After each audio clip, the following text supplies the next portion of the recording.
Young me versus the big sea. Joining me on the podcast today is James Mackay, father of Emilia, who at a very young age was diagnosed with a rare blood condition.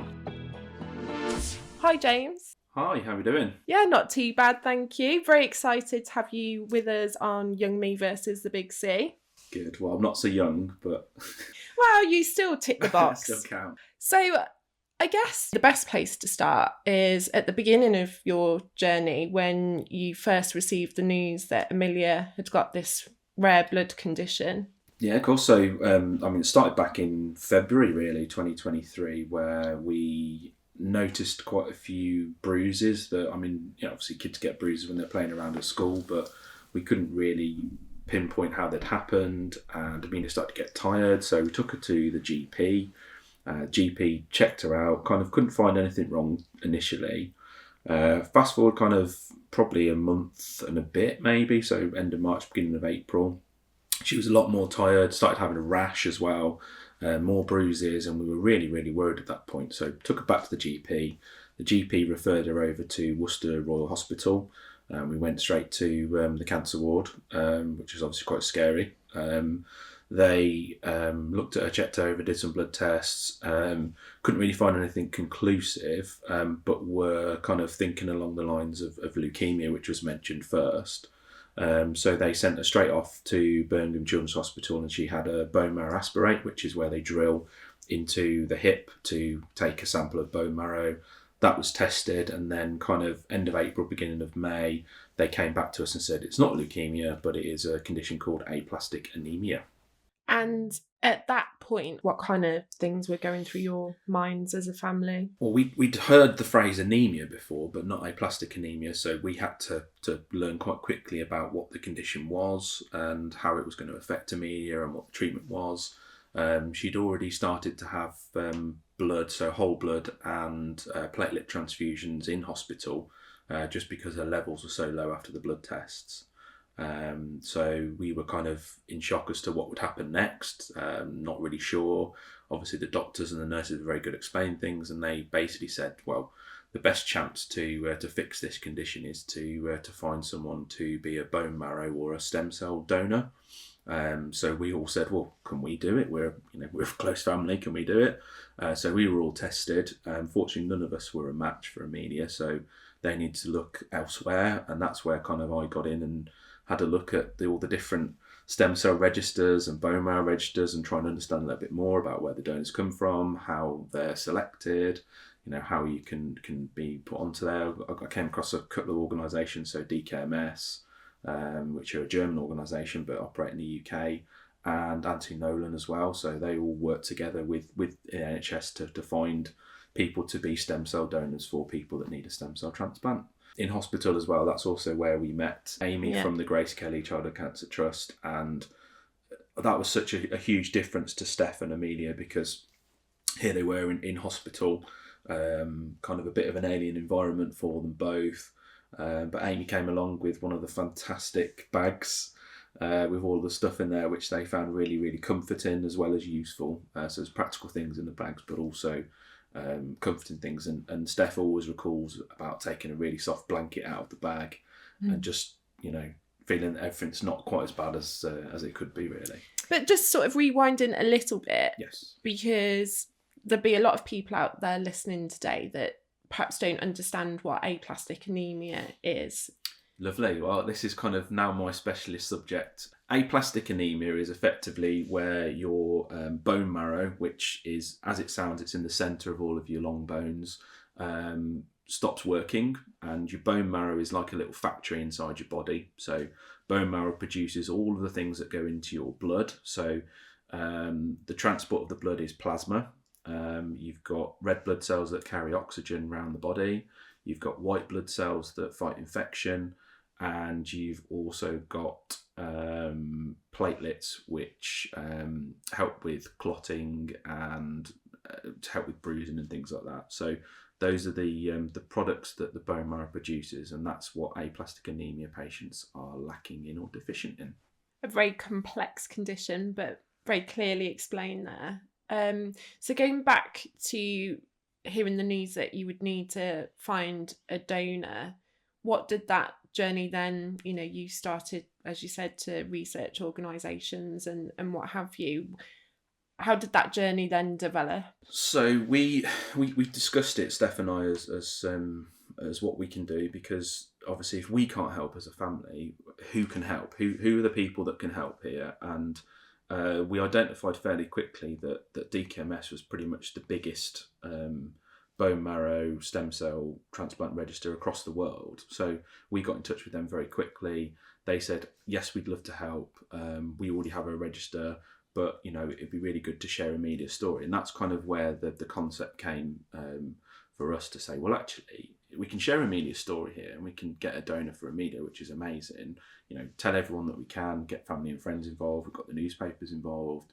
I think she was on TV and stuff for it as well. So, but we can also have something that's really good here, because we didn't know what was going to happen with Emilia. We didn't know if we were going to find a donor. We didn't know what the prognosis was eventually. But we decided as a family, well, we can do some good. So we can actually find donors for other people, because we can't be the only family.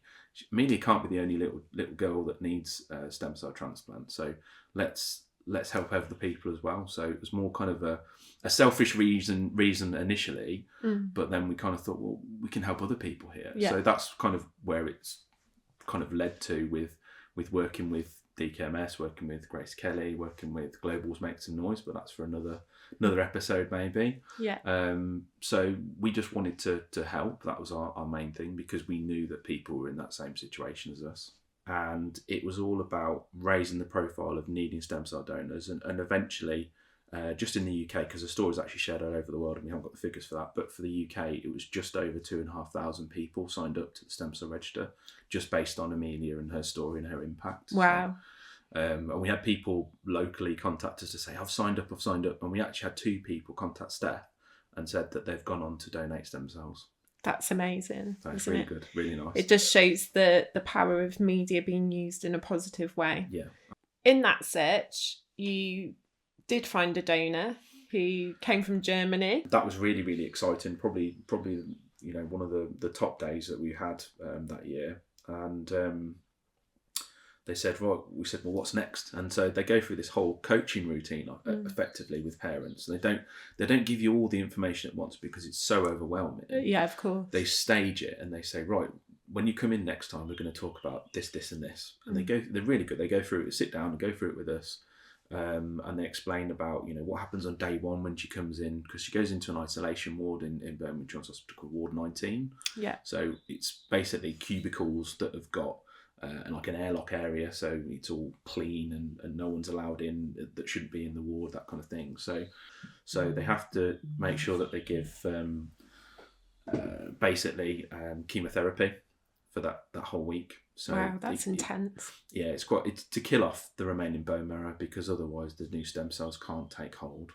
So that's the reason for it. So it is intensive. It is horrible for the child. Obviously, you're basically making a child iller. It's an ill child that, like, okay, let's make them worse. It must have felt so back to front and unnatural to put your daughter in that position, but it was. I mean, I'll be honest, I had second thoughts about, are we doing the right thing here? Yeah. Because I mean, Emilia throughout the whole thing, whilst she was very, very tired all the time, and she had periods where she couldn't walk very far, to be fair, because she was just so tired.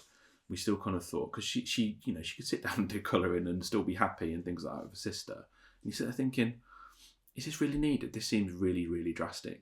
Given this child chemotherapy and a stem cell transplant, just sounds are we doing the right thing? And so she was in isolation with Steph on her own for 7.5 weeks. Birmingham Children's Hospital and Ward 19 are brilliant. There's a porter on the ward called Steve, who is absolutely amazing. And then the other people that Steph and Emilia met were a group called Singing Medicine, who came in and cheered her up no end, because she loves drums and loves playing music. So they bought her a drum. Amazing. They said, oh no, we'll leave that there for you. You can bang that anytime you want. I bet Steph wasn't grateful. Steph enjoyed it, to be fair. So Steph loved the singing. In fact, that was one of the things they looked forward to when Singing Medicine came round. Yeah. which Music is so good for the soul. It's massively in powerful. in a situation like that, it can only be a positive, can't it? Absolutely. So they did a great job. Then came out and she had to stay at home and isolate them for a good while, which is pretty much where Grace Kelly came in then, because we'd had the support initially. We'd had a lot of support as well with visits and things before Emilia went into hospital. Not just for Emilia and for Steph, but also for Ellie as well. Yeah, of course. But afterwards, and after she came out, we still had the same support there, but it kind of stepped up a little bit there, and we had an AV1 robot Yes. that went into school on behalf of Emilia and made such a difference, because all of her school friends treated the robot just as if it was Emilia. Yeah. Fought over it when they had group work and things like, well, no, we want Emilia in our table, because obviously it's a cool little robot in the class as well. And Emilia loved it because she could actually join in with their class, because while she's within walking distance of school, she couldn't go because of infections and potential illness. So while she was recovering and got to a stage where she had enough white blood cells before she could go, that's what she did. She had school on the iPad. And where are you now with regards to her condition? Yeah, so after coming out of hospital, she was on, I think the best word is a myriad of drugs. It was, morning, noon and night that we were having to administer medication to her, which, again, the central line helped. She also had a feeding tube as well, which helped with medication, because it doesn't taste the best. No. So that kind of continued on for months and months and months, and kind of she got weaned off. Every time she had a checkup, they'd check her levels and they say, well, we can reduce this one by this amount, reduce this one by this amount. And as time went by, she's had less and less medication, and now she's only on one lot of medication a day, which is twice a day, which is penicillin. Okay. So nothing, strong or anything like that, but it's just to prevent infections, because she's still prone to receiving infections and things, and even to the stage where if she goes to the dentist and has to have any kind of dental work done, you have to make sure that the dentist knows. Yeah. Likewise, if there was an emergency and she went into hospital, she's still got a little emergency card that says she has to have irradiated blood products. Wow. She can't have normal ones. I don't know the difference. I'm not that technical with it, but so we have to carry that around with her as well. But other than that, she's pretty much back to normal now. She's not really that tired anymore, other than normal. And she's going to dance classes again. She's playing the drums. She's back to school properly. So that's all fantastic. And just finally, have you got any specific advice for fathers that might be in the middle of that journey themselves at the moment? That's pressure, that is. It is. I would probably say, talk to your wife, talk to her, tell her how you're feeling, because obviously they're your best friend. They're going through it too. They're quite happy to, have the conversation with you, and they understand. They know what's going on. But seek out friends. Friends will talk to you as well. Perhaps friends that haven't seen you for ages, they'll still talk to you. Yeah, that's really, really valuable for people to hear, I think, James. Obviously, we're so pleased about Emilia's recovery and how she's doing so well. Thank you so much for talking to us today and sharing that experience. Young me, that's the big thing.